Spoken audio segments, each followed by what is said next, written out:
What happens a lot is that we might get triggered in a relationship. We have our flavor of sensitivities. Our partner has theirs. And when we're in relationship with our partner, the way that they tend to show up is prickly for us, right? But in these moments when we might get triggered, what happens is that we respond in a way that our partner gets triggered back, and then they respond to that trigger in a way that triggers us back, and we get stuck in this loop. Now, patterns have to do with that, the triggers, how things play out, and we keep looping, but also things that repeat, like the same issues that we keep having, or the same circumstances that keep coming up. So we continue to walk around with the same wound and the same sensitivities and the same triggers, and we don't make any progress. And so this is where the beauty of a relationship is, where the big mechanism, the gift that's our partner, is perfectly tailored to trigger our stuff so that we have the opportunity to address them and heal them, right? And grow from them. In a relationship where they're struggling, the triggers are explosive, much bigger, much more frequent, much more intense. It's much harder to repair. There's barely repair or acknowledgement. People give the cold shoulder, the cold treatment, or they break up, they get back together. There's all this drama. So, like, really, like, nuttiness is happening, like more chaos and drama.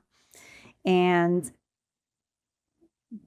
they're messy. They're hurt a lot of the times. They're dissatisfied a lot of the times. They're struggling a lot of the times. And there's a lot of up and down. They're great. They're not okay. They're great. They suck. Like this kind of feeling.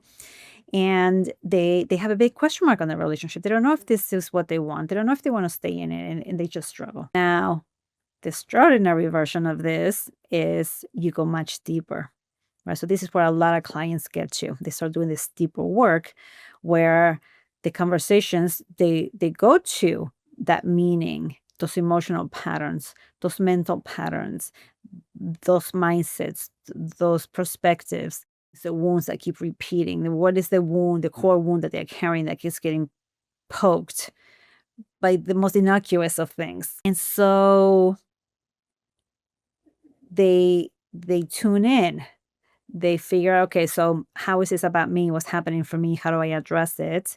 What do I need to give to myself? How do I reframe this? How do I soothe this? What do I do with this? Whatever it is. And depending on what's coming up, then how much of that, how do I package it? How much of that do I share with my partner so that they are in the know and they could make amends? They could help repair, heal. When we do that for each other in that stretch, we're growing, we are evolving. In the healing, we're both becoming more whole, we're more integrated.